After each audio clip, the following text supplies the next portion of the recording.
아멘. 오늘 하나님의 말씀은요, 제목은 같이 읽어보겠습니다. 시작. 내가 뭘 붙잡고 있었나? 여러분은 무엇을 붙잡고 살아가고 계십니까? 오늘 이 말씀에 보니까 바울은 그렇게 고백하잖아요. 다 예수님 아는 거 외에 배설물이다. 말씀을 준비하는데 저에게 그 감동을 딱 주시더라고요. 우리가 기독교, 예수님을 믿는, 예수님을 따르는 자들에게 예수님 붙잡는 것 외에는 다 쓸모없는 일이더라고요. 하나님 그 말씀 주시고 그 마음 주셨을 때 아차 싶은 거예요. 나는 지금 무엇을 붙잡고 있는가? 한 주를 지내면서 제가 다시금 깨달은 것은 나는 정말 죄인임이 분명하다는 것입니다. 어느 날 저는 이렇게 착각을 하고 살아갔던 것 같아요. 파쇄가 되어지면 되어질수록, 이 파쇄라는 단어를 굉장히 어렵게 생각하시는데 예수님을 닮아가는 거예요. 주님을 닮아가면 닮아갈수록 내가 뭔가 의인이 정말 그냥 되어져 버린 것처럼 내 스스로 가요.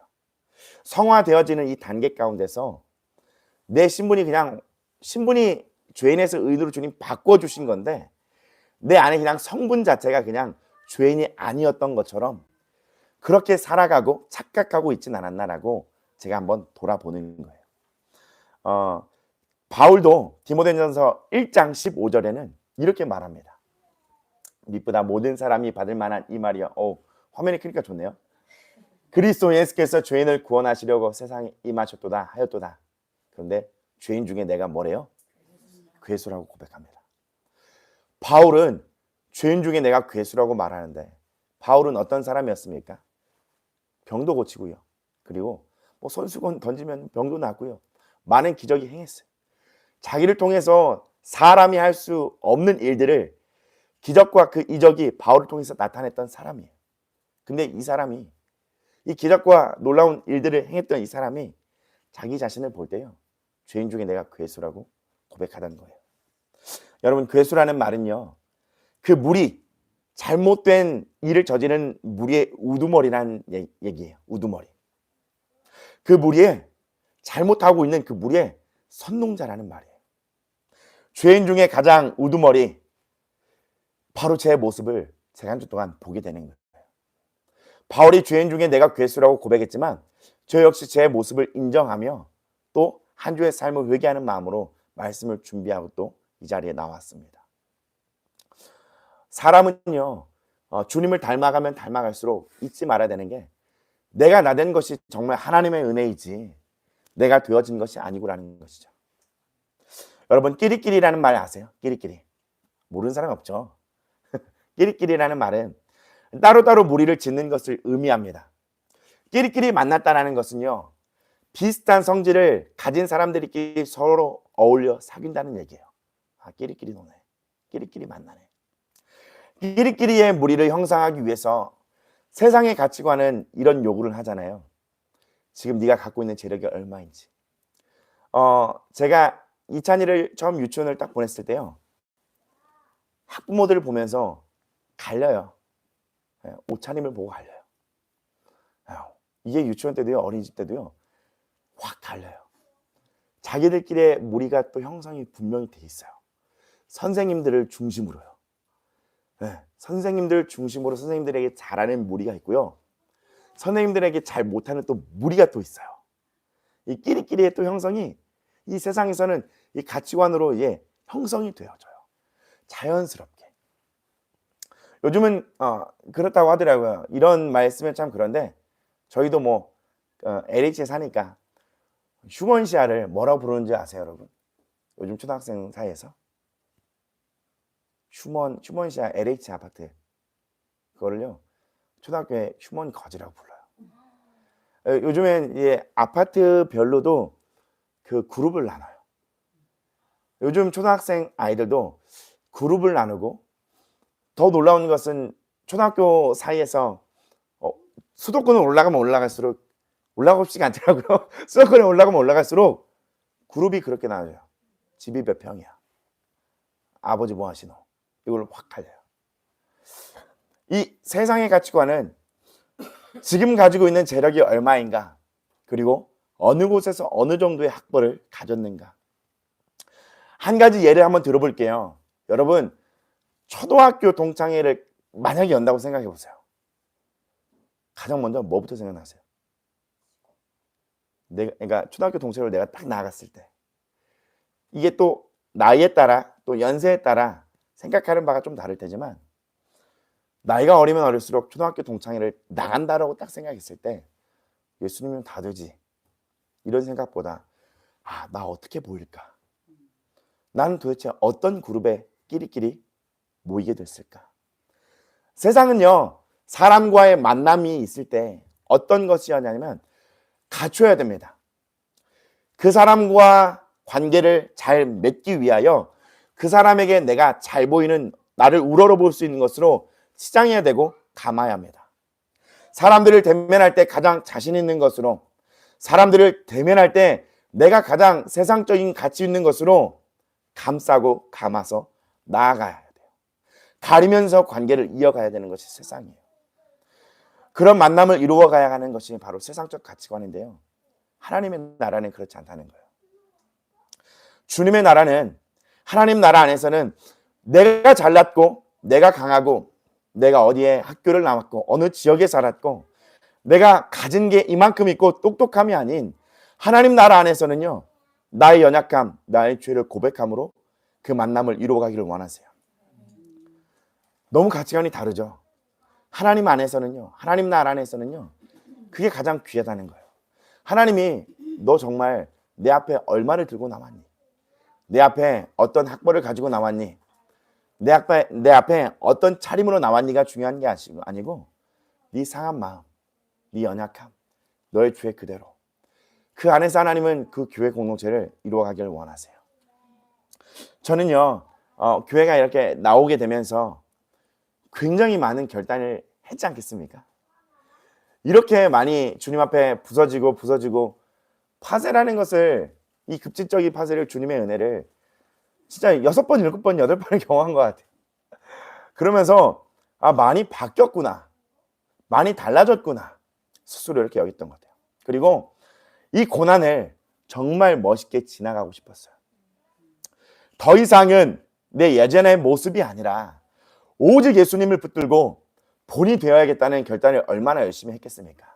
근데요, 내 안에 이 어렵고 힘든 마음을 덮어두고 또 묻어놨더라고요. 이게 사람의 습관이고 저 또한 예전에 이 습관을 많이 가졌었거든요. 힘들고 어렵다라는 걸 감추고요, 굉장히 괜찮은 모습으로 가야 돼요. 입술로는 믿음을 외치고 오직 예수를 외쳤습니다. 사단은 이 약점을 통하여 화요일부터 제 마음을 살짝 긁기 막 시작했어요. 제 안에 이 감정선의 어려움들을 막 증폭시키기 시작했어요. 왜 이럴까? 지난 목요일 날에도 하나님의 은혜를 크게 입고 왔는데 왜 이럴까? 내 안에 탄식이 올라오기 시작하는 거예요. 야, 이거 진짜 어떡하지? 진짜 막막하다. 이 불안함과 두려움이 계속 커지는 거예요. 대적도 하고 하나님의 말씀을 붙들고 싸우고 하나님께 솔직하게 나아가기도 했습니다. 잠재워졌다가도 다시 파도치는 마음에 참 많이 고통스러웠어요. 지난주에 금요일날 말씀과 주일의 말씀과 내가 전했지만 내가 그렇게 살지 못하는 한 주의 삶을 보면서 이거 뭐 하는 건가라는 생각이 막 다가오기 시작했어요. 내가 지금 이게 뭐 하는 걸까? 여러 시간들 지나가면서 내가 그때 이거보다 더한 어려움도 지나왔는데 난 왜 이것을 견디지 못하는 내 마음의 상태가 되었을까? 자세히 들여다보니까 내 마음의 이 어려움을 그냥 감춰두고요, 이 정도 파쇄가 되었고 이제는 이 고난 가운데 이 모습을 갖춰야지 하는 내 생각으로 나갔던 거예요. 내 마음에 내 어떠함으로 그냥 나갔던 거예요. 하나님 앞에 그렇게 나아가니까 솔직한다고 솔직했지만 가리고 나아가니까 솔직한 게 아니죠. 그러니까 하나님 내 마음 중심으로 나아가길 원하는데 그게 안 되는 거예요. 민수기 21장 4절 5절에 보면요, 이 노뱀 불뱀 사건이 나와요. 이 에돔 땅을 하나님이 우회하라고 했을 때 그들의 마음이 어떻게 된지 아세요? 그들의 마음이 상했다라고 마음이 나와 있어요. 에돔 땅을 우회하러 가라 했을 때 이 출애굽 백성들의 마음이 상해했어요. 증상이 두 가지예요. 상한 마음으로 하나님께 나아가서 솔직하게 고백하느냐, 이 상한 마음이 내 안에서 원망과 불평이 올라오느냐. 저도 한다고 하는데 솔직하지 못했던 거예요. 그러면서 지나왔던 삶이 지나가면서 하나님, 나는 왜 이렇게 힘들어야 될까요? 어려워야 될까요? 실상 어렵고 힘들었다는 것을 제가 감지를 못했던 거예요. 다 덮어두고 그렇게 신앙생활을 해보니 되지가 않는 거예요. 물론 나는 연약한 자이나 사단에게는 밀리지 않고 속지 말아야 하는 거 아닌가, 이 생각에요. 더 힘차게 밀어붙여 봤습니다. 내 힘으로 막 밀어붙여 봤어요. 내 의지와는 상관없이 가만히 있어도 머리와 가슴을 쪼여오는 것이, 극심한 스트레스가 오듯이 나는 나의 삶은 도대체 왜 이러는 것일까 하는 생각이 돌아오는 거예요. 그러면서 야, 이거 옛날의 모습인데 왜 이럴까? 대적으로 해도 되지 않고 말씀을 붙들어도 되지 않는 거. 근데 이러나 저러나 여러분, 우린 주님 안에 있습니다. 네, 저는 진짜 하나님 앞에 이게 다 솔직한 줄 알았는데 아니었더라고요. 목요일날 목요 집회 때도 다 성령의 흐름을 타는데, 야, 이거 한 주만에 내가 이거 왜 이렇게 성령의 흐름을 못할까? 이게 왜 이렇게 회복이 마음에 되지 않을까? 감사를 고백도 해보고요, 싸워도 보고 말씀을 붙들어도 보고요, 정신을 나름 차려도 보는데 안 되는 거예요. 왜요? 내 마음 한켠에 나 정말 힘든 마음을 숨겨놓고서. 여러분 앞에도 담대해야 될 거 아닙니까? 여러분을 이끄는 이 앞자리에 섰을 때도 좀 멋있게 가야 되지 않겠습니까? 이제는 더 이상 막 두렵고 힘들고 어렵고 담대하게 막 이끌어 가야 되지 않겠습니까? 근데 내 한켠에는 이 어렵다라는 게 숨겨 있더라고요. 오늘 본문 말씀 한번 살펴볼까요? 7절 같이 읽어보겠습니다. 시작. 그러나 무엇이든지 내게 유익하던 것을 내가 그리스도를 위하여 다 해로 여길 뿐더러. 바울은 이렇게 고백해요. 내게 유익하던 것을 그리스도를 위하여 다 해로 여긴다. 나는 정말 그리스도를 만난 사람인가? 나는 그리스도를 따르는 사람인가? 한 주를 돌아보면 그리스도를 위한 게 도대체 내 안에 무엇이 있었나라는 생각들이 너무나 많이 들었어요. 8절입니다. 같이 읽어볼까요? 시작. 또한 모든 것을 해로 여김은 내 주 그리스도 예수를 아는 지식이 가장 고상하기 때문이라.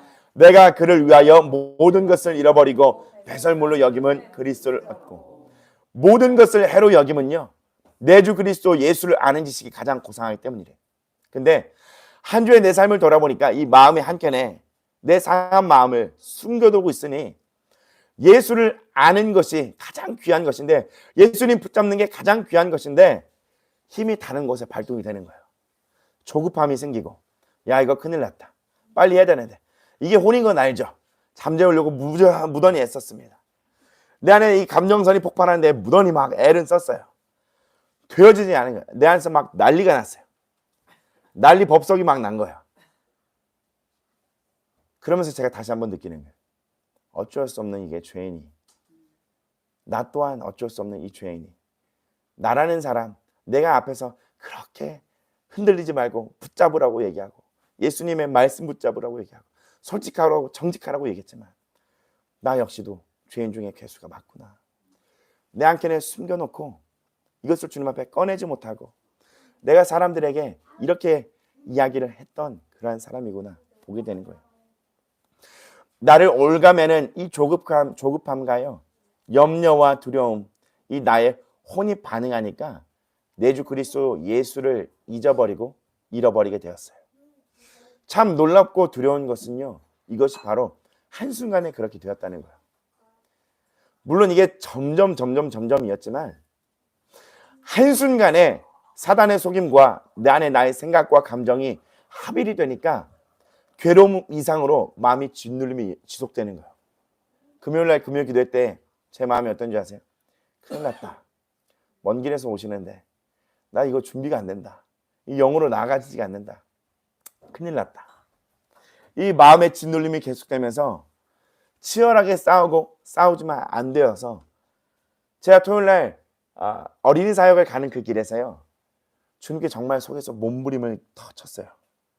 주님, 저도 이렇게 살고 싶지가 않은데 이게 파세가 되어지면 되어질수록 더 편안하고 더 평안하고 더 자유롭게 가다가 이게 어쩐 일입니까?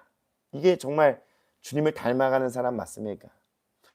제가 예전에 천국에 갔을 때 베드로를 만났다 그랬잖아요. 그 이유가 실패와 실수가 많아서. 저는 이게 정말 꼬리표예요. 내 인생을 돌아보면 잘하고 칭찬을 받거나 잘했다라고 여긴 적이 없어요. 한 번도 좋은 이야기를 들어본 적이 없어요.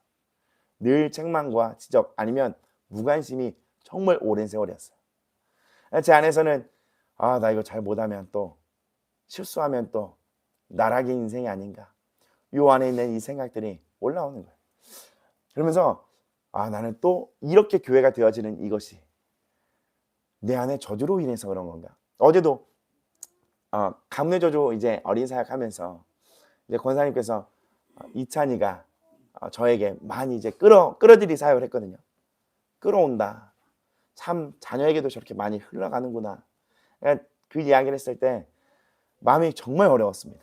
왜냐하면 감사도 하지만 이 가문의 저주로 인해서 나의 삶이 살아왔던 제 과거를 알잖아요. 이 짧은 인생 가운데 하는 것마다 안 되고 실수하고 실패하고 이 절망으로 가고 두렵고 발목 잡고 이래서 교회가 또 그런 것이 아닌가라는 이 엄청난 압박감이 내 안에 오는 거예요. 주님 앞에 얼마나 씨름했겠습니까? 주님, 더 이상 내가 그렇게 살고 싶지 않고 예수님으로 인해서 주님이 다 해결하셨으므로 내가 이제 그렇게 살고 싶지 않고 교회 또한 내 가문의 저주로 그렇게 되어지지 않고 그렇게 살고 있는 사람들이 가문의 저주로 고통당하는 그 사람들이 또한 그 인생을 계속 겉되지 않기 위해서 주님 나를 불쌍히 여겨달라고 얼마나 제 안에서 몸부림쳤는지 몰라요. 그러면서 제 안에 어제 어떤 마음이요 붙잡고 있는 마음이 툭 떨어졌어요. 그러니까 저도 잘 모르겠습니다. 마음에 그 막 힘들고 불안하고 막 이 마음이요 그냥 마음이 한순간에 툭 떨어졌어요. 툭 떨어지면서 주님께 맡기자. 주님께 맡기자. 물론 뭐 완벽하고 완전히 회복이 된 건 아니지만 주님께 맡기자 하고서 마음이 툭 떨어지는 거예요. 툭 떨어지면서 조금씩 더디지만 풀어지고 다시 자유함이 조금씩 찾아오고 다시 초점이 맞춰지기 시작하는 거예요. 그러면서 주님이 이 말씀을 주시는 거예요. 그리스도를 아는 지식 그 외에는 다 배설물이다. 주님, 저 역시도 이게 안 되는 진짜 연약한 사람이구나 라는 것을 겪게 되었습니다. 내가 할 수 있는 것이 아닙니다. 정말 우리의 신앙 또한 우리의 인생 또한 우리의 삶 또한 내가 할 수 있는 것이 아무것도 없어요. 그리고 제가 깨달아진 것은요. 주님이 나를 더 낮추길 원하시는구나. 그러니까 뭔가 높은 자리에서 가르침의 자리가 아니라 말로만 하는 사람이 아니라 내가 다시 경험하고 다시 체험하고 다시금 낮아져서 저 영혼이 얼마나 힘들고 어려울까 그 영혼을 품고 사랑하라는 주님의 그 마음을 잊지 말라는 마음을 주셨어요. 실상 하나님께서 그 예배당을 주셨을 때 그 우리가 예배드렸던 4개월 5개월의 그 예배당을 주셨을 때 여러 사역자들을 통해서도 많은 말들을 들었잖아요. 초대교회 영혼들 주님 많이 붙여줄 거야. 솔직히 얘기하는 거야. 많이 들었어요. 저도 그런 감동 주셨어요. 그러면서 이제는 발목 잡는 어떤 저주가 아니라 하나님의 인도하심이 풀어짐이 이제 이런 축복인가? 물론 사람이 많아지는 게 아니에요. 영혼이 구원받아 이게 신기하고 재밌잖아요. 그거 아시죠? 누군가가 와서 예수님 만나게 되고 그 영혼을 정말 품고 사랑하고 도와주는 그 행복감이 있잖아요. 한 영혼 한 영혼을 그렇게 이렇게 하면 되는구나 해서 내가 생각하지 못했던 방향으로 교회를 주님이 딱 이끌어 가셨을 때 안 맞잖아요. 주님과 내 뜻이. 그러면서 제가 붙잡고 있었던 건 내 뜻과 내 생각, 내 감정 이 모든 것을 붙잡고 있는 이 부분들이요. 다 하나님 앞에 쓸모가 없는 거예요. 그 모든 상황 속에서도 예수님을 붙잡아야 되는데 예수님의 뜻을 붙잡고 주의 말씀을 붙잡아야 되는데 다 아닌 거예요. 어제도 주님이 딱 안산에 이제 도착했을 때 그 마음 주시더라고요. 사람의 말도 아니고 사람의 표정도 아니고 사람의 나에게 어떠한 대함도 아니고 내 음성만 들어라. 그러니까 힘이 쫙 들어있다가 힘이 주님 이제 씨름하면서, 그리고 어제 또 주님이 은혜를 주시면서 다시 주님의 음성이 들리기 시작하는데, 힘이 쭉 빠지면서 들리기 시작하는데, 내 음성만 듣고 따라와라 이제는. 그래서 다시 감사하더라고요. 다시 감사가 회복이 되고 다시. 그래서 어제 저녁에 나갔습니다. 말씀을 준비하고 차로 나갔어요. 새벽 2시까지 주님이랑 이런저런 얘기했어요. 이런 얘기하는데 계속 안에서 뭔가 비워지더라고요. 올라오면서 나가는데 하나님 앞에 그냥 얘기했어요. 하나님 맞아요. 자기가 진짜 힘들었거든요. 왜냐면 하나님의 응답과 내 생각과 맞물려서 내가 생각했던 교회의 모습이 있었구나. 그리고 이렇게 되어져 버리니까 이게 뭐지? 정말 이게 뭐지? 이게 맞는 건가? 막 이런 막 현실에 막 충격 있잖아요. 여태까지 나를 하나님이 이렇게 힘들게 인도하셨는데 내 앞으로의 삶은 더 고난인가? 더한 고난인가? 뭔가 그러니까 그냥 계속 고난인가? 왜냐면 목회자 팀에서도 천국에 갔을 때 하나님께서 보여준 책자 있잖아요. 그 한 분 계셔요. 다른 분들은 다 주님이 어떻게 인도하시겠다는 그걸 보는데 한 분은 그 사이에 고난이라는 단어가 껴 있었대요. 그걸 보시고 솔직하게 저한테 얘기하시더라고요. 굉장히 힘들었어. 내려오는데 이거 감사하고 기뻐해야 되는 게 너무 많은데, 왜냐면 내 삶이 너무 힘들었기 때문에. 근데 저거 전도사 팀에서 같이 이렇게 갔을 때도 저도 고난을 받거든요. 다들 하나님이 이렇게 인도하시고 저렇게 인도하실 거야, 이렇게 인도하실 거야. 저도 그 목사님과 딱 같이 고난을 딱 봤어요. 그때 저도 굉장히 어렵거든요. 근데 이제 권사님께서는 저한테 그랬어요. 그 목사님이 너의 멘토. 좀 추려지죠? 약간 이게 뭐죠? 너의 멘토야. 그 목사님 잘 본받고 따라가. 왜냐면 너랑 똑같아. 배경 하나도 없고. 그러니까 그 목사님도 붙잡을 건 예수님밖에 없고 저 또한 그런 거예요. 그러니까 권사님이 너무 똑같아.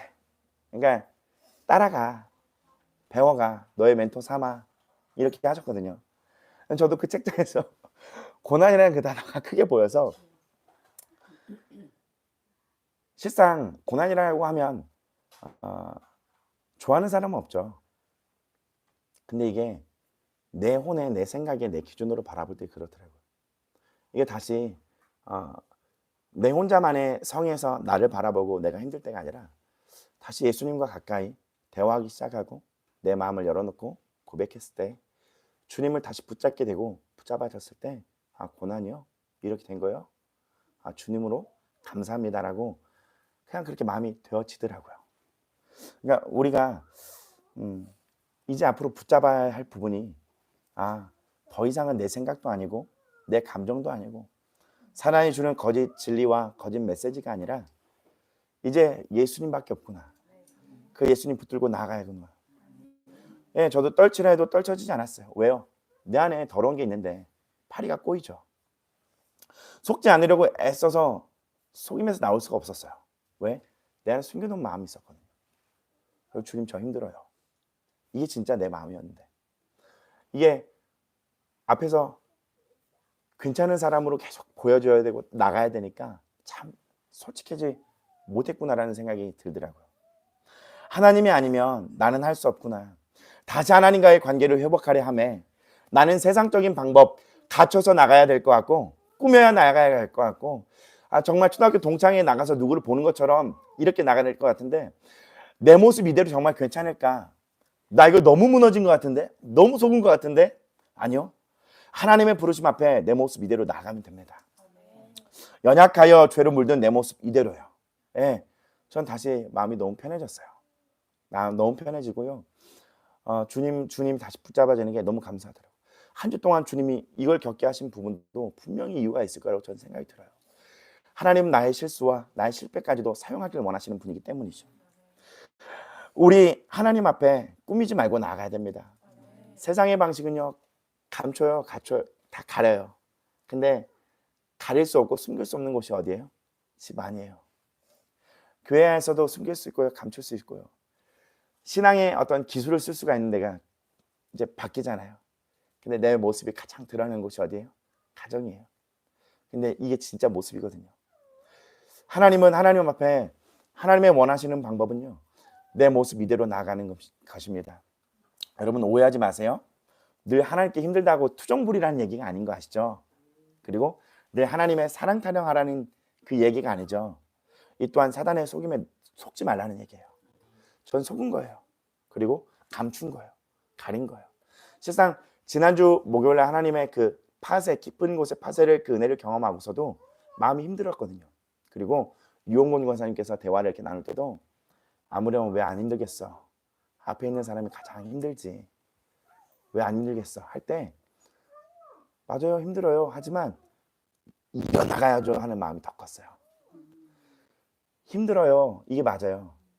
근데 이겨나가야죠. 왜요? 하나님 나에게 이렇게 은혜 주셨는데 감사해야지. 하나님 이렇게 은혜 주셨는데 믿음으로 나가야지. 근데 속은 뭐예요? 주님 저 이제 어떡해요? 진짜 힘들어요. 요거를 숨기고 있으니까 엉망진창이 되어버렸던 한 주를 보내게 되었습니다. 여러분 본문 말씀 9절입니다. 같이 읽어보겠습니다. 시작. 그 안에서 발견되려 함이니 내가 가진 의는 율법에서 난 것이 아니요 오직 그리스도를 믿음으로 말미암은 것이니 곧 믿음으로 하나님께로부터 난 의라. 아멘. 무엇을 잘해야만, 무엇을 갖춰야만 율법을 지킴으로, 율법을 행함으로 나 육체로 하나님을 기쁘게 해드리는 것이 아닙니다. 내가 어떤 기준을 정해두고 이렇게 해야만 하나님이 기뻐하실 거야, 이렇게 살아야만 주님이 기뻐하실 거야가 아니라 때로는 내 모습 그대로 주님께 나가는 것 주님 기뻐하십니다. 로마서 8장 8절입니다. 읽어보겠습니다. 시작. 육신에 있는 자들은 하나님을 기쁘게 할 수 없느니라. 아멘. 율법에 도달하려는 나의 노력이 아니라 하나님을 기쁘시게 하려는 어떠함이 아니라 때로는 내 믿음 없는 이 모습 그대로를 나아가는 거 하나님 그걸 기쁘시게 여깁니다. 이게 사단에게 속고 사단에게 잠식당하면 내 혼으로 가면요 믿음 안 나와요. 근데 다시 이 모든 것들이 십자가에 다 넘겨지고 내 안에서 진정한 내 영의 모습이 올라올 때 진짜 감사가 올라오고 참 믿음이 거기서 올라오게 되더라고요. 말씀의 감동에 주님은 저와 여러분에게 이 말씀을 주셨어요. 배설물 붙잡고 있지 마. 그거 다 썩어질 거야. 실상 우리가 교회 건물을 얻으려고 하는 것도 전 나름 여러분을 위해서라고 생각했고 저를 위해서라고 생각을 했어요. 근데 그게 정말 주님을 위해서였나 돌아보는 거죠. 주님이 기다리면 기다리는 거고 이렇게 예배 드리라고 이렇게 예배 드리는 거고 2시간 다니라고 하면 다니는 건데 이게 막 앞서가는 거예요. 제가 여러분은 믿음으로 반응하셨는데 저는 막 여러분에게 막 부담 주고 싶지 않고 착한 병이 막 발동이 되니까 올라오는 거예요. 내 본성이 막 올라오는 거예요. 하나님은 다 너희들의 그 생각, 너의 그 감정, 계획, 뜻 다 그거 쓸모없는 거야. 예, 아멘이죠. 예. 주님이 가라는 곳으로 가면 됩니다. 아멘이죠. 멈춰 있으라고 하면 멈춰 있으면 됩니다. 예. 이걸 어떻게든 믿음으로 극복하려고 하는 제 힘이 제 안에서 막 발동이 되더라고요. 그래서 제가 이것을 회개하는 마음으로 예배를 준비하고 또 준비해 왔어요. 예수 그리스도 아니면 다른 것은 다 필요 없는 썩은 것과 같습니다. 이 세상의 것은 다 부패하고 썩어지고 그리고 이 세상에서 가장 심히 필요한 것은 사람의 마음인 것을 전 다시금 보게 되었습니다. 주님께 참 죄송한 한 주였고요. 그리고 깨끗한 통로가 되어드리지 못해서 참 초대교회에게도 죄송한 한 주를 보냈습니다. 그리고 다시 주님 앞에 서서 믿음으로 걸을 수 있도록 믿음의 본이 될 수 있도록 여러분의 중보도 필요하고요. 저 또한 여러분을 중보하도록 하겠습니다. 그것이 초대교회를 세워가는 아까 양가 기도한 것처럼 사랑으로 연합되어지는 그 길인 것 같습니다. 반드시 초대교회가 하나님의 뜻으로만 움직이는 그리고 하나님의 뜻을 사랑하는 공동체가 되도록 기도를 부탁드립니다. 오늘 말씀의 제목은요. 내가 뭘 붙잡고 있었나. 타이밍 딱 맞아요. 같이 다시 한번 읽겠습니다. 시작. 내가 뭘 붙잡고 있었나. 여러분 뭘 붙잡고 계십니까? 교회의 이 일이 아니더라도 삶의 어떤 부분을 붙잡고 있거나 생각을 마음을 붙잡고 있는 모든 것들 다 내려놓고 오늘 이 빌립보서 3장 말씀의 뒤를 보면 표대 향해서 달려오라고 하잖아요. 그렇죠? 부름의 상 위에서 달려오라고 말씀하시잖아요. 아멘이죠? 이 표대를 향하여 찬양하고 같이 기도하도록 하겠습니다.